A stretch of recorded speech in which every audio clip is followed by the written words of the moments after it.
Here are some of the coolest micronations around the world.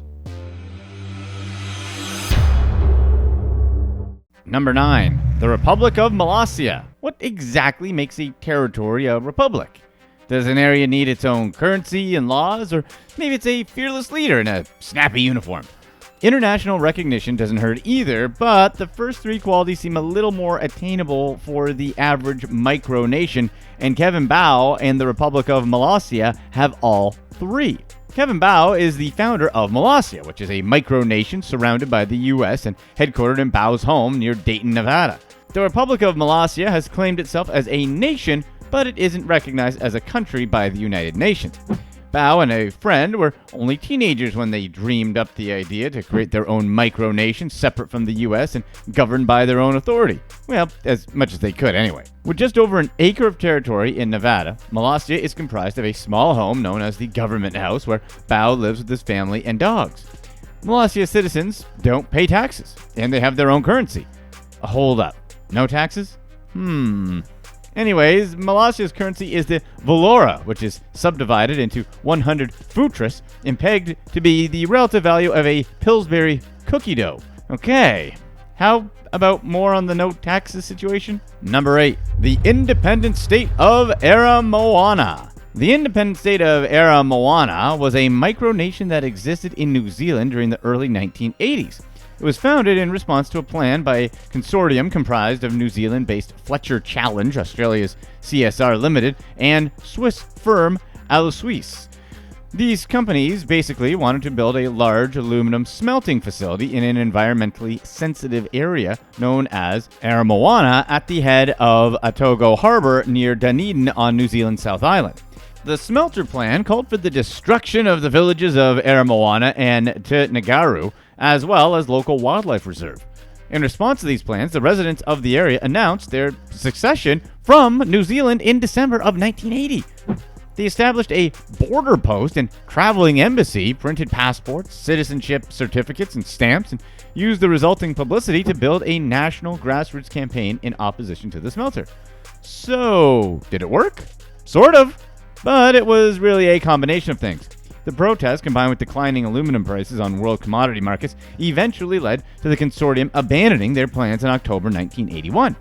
Hey, they may not have needed to create their own micronation, but it certainly didn't hurt. Number 7. The Republic of SEBORGA. The Republic of SEBORGA is a self-proclaimed micronation located in eastern France in the Département of Doubs. The Republic comprises of 11 municipalities and its capital of Montbenoit. It all started when the prefect of the Department of Doubs came to Montbenoit to attend an official event. The prefect had lunch in the Hotel de l'Abbaye in Montbenoit, which was owned by Georges Porchet. As a joke, Porchet asked the prefect, "Do you have a permit allowing you to enter the Republic of SEBORGA?"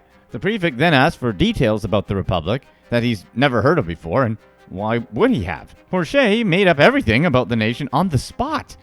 The prefect decided to play along and responded by appointing Porchet president of the Free Republic of SEBORGA because, come on, every republic needs a president, right? And that's how this micronation was born. Even though it's been a self-proclaimed independent country since 1947, it's yet to be internationally recognized. This micronation organized a festival during which Gabrielle Porchet, Georges Porchet's wife, was elected president for life by acclamation.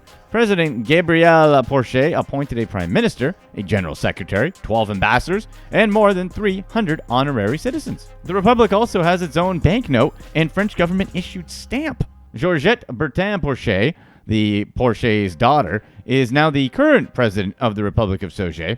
The area is now a popular tourist attraction, with many of the locals selling novelty entrance passes and official stamps. Number 6. The Principality of SEBORGA.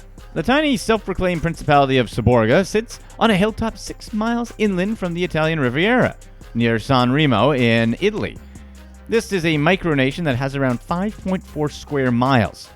Unlike most micronations, SEBORGA does have an undisputed past as a feudal state, albeit as a hereditary principality, but an ecclesiastic one. SEBORGA issues its own stamps, license plates, and passports.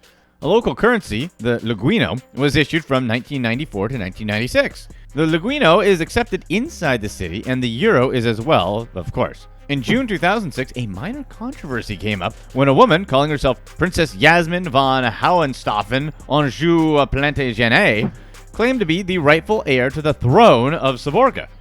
Apparently, she wrote to Italy's president offering to return the principality to the state.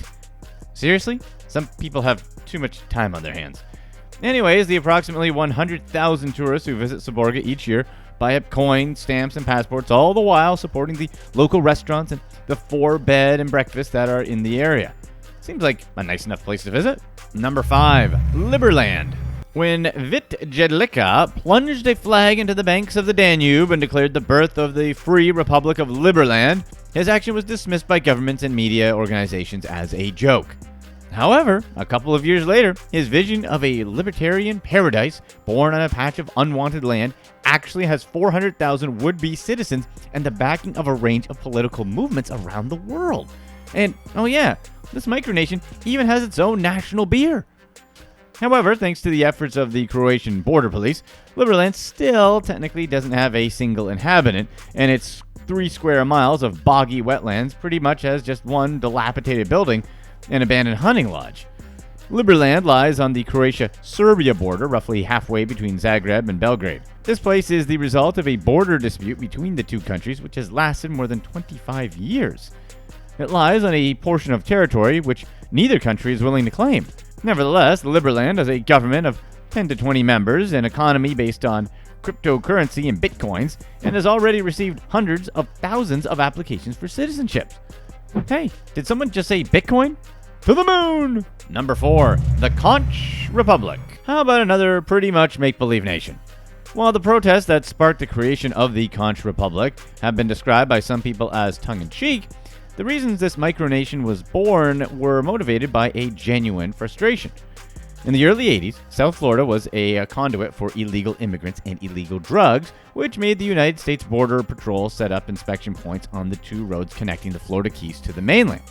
As you can imagine, Key West city officials and residents were not happy, as it hurt tourism. The federal government didn't respond to the protests, and the mayor of the city, Dennis Wardlow, decided to declare independence. Interpreting the roadblock as a national border, the city decided to become another nation. Wardlow's protest was a tongue-in-cheek gambit for attention and a boost in tourism. Though the roadblock was shortly removed, the city continues to joke about its succession and hosts an annual independence celebration every April 23rd as part of a week-long festival of activities involving numerous businesses in Key West. The CONCH Republic's total area amounts to 5.9 square miles, and the week-long festival is a key tourism booster for the area. Number 3. The Principality of HUTT River. The Principality of HUTT River is a micronation in Australia. The Principality claims to be an independent sovereign state that's achieved legal status. It's basically a regional tourist attraction that issues its own currency, stamps, and passports, however, none of which are recognized by the Australian government or any other government, of course. It's located 354 miles north of Perth in the state of Western Australia. It has an area of 29 square miles, making it larger than several actual independent countries. While the Principality has only 23 actual residents, it claims a worldwide citizenry of 14,000. A number of its citizens have been awarded military commissions as well. Despite being completely landlocked, naval commissions have been conferred on supporters of the Principality. The micronation was founded by Leonard Castley, who declared his farm to be an independent country under the name HUTT River Province. His reason for his attempt to secede from Australia was over a dispute about wheat production quotas. Even though Castley would want to escape taxes, he does give what he calls gifts to the local government. Of course, when you make yourself your own micronation, you basically want to become a prince, so Castley began calling himself Prince Leonard, and also gave family members royal titles. After ruling for 45 years, Prince Leonard abdicated the throne, handing over to his youngest son, Prince Graham. Number 2. The Principality of Sealand. In the choppy North Sea, about 6 miles off the English coast, a floating, rusty World War II fort is a self-proclaimed independent nation. The Principality of Sealand has a constitution, a national flag, a national anthem, a currency, and passports. It's been owned by one family for nearly 50 years, the Bates family. The 50-citizen, 1,800-square-foot country resides on a platform of steel and concrete supported by 2 beams reaching deep into the sea. It's only accessible to visitors who, of course, have to apply for a visa, by helicopter or with help from a crane after a boat ride. While the dramatic island nation may seem like a make-believe nation, like many micronations on this list, Sealand is in no way fictionalized. In fact, it's so real, it's existed for almost half a century in a geopolitical gray zone.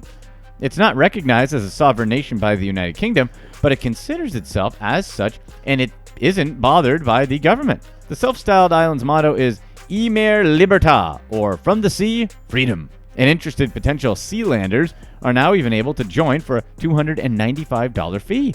However, the best deal is probably not to get the citizenship and passport. It's the ability to be a lord, lady, baron, or baroness for only $45. Number 1. Celestia. Many micronations have made outrageous claims to the extent of their territories, but the nation of celestial space, otherwise known as Celestia, may just win hands down. The territory of Celestia encompasses the whole of the universe, minus the Earth. It was declared by U.S. resident James Magnan out of several real concerns for the well-being of humanity. Back in 1949, the raging Cold War between the U.S. and the Soviet Union were pushing both of them to advance their space programs. Magnan foresaw a situation where countries might begin laying claim to parts of space, and he feared a single country achieving a political stranglehold. Wow, I'll take what he was smoking. Anyways, he declared all of outer space the territory of Celestia, the property of all mankind.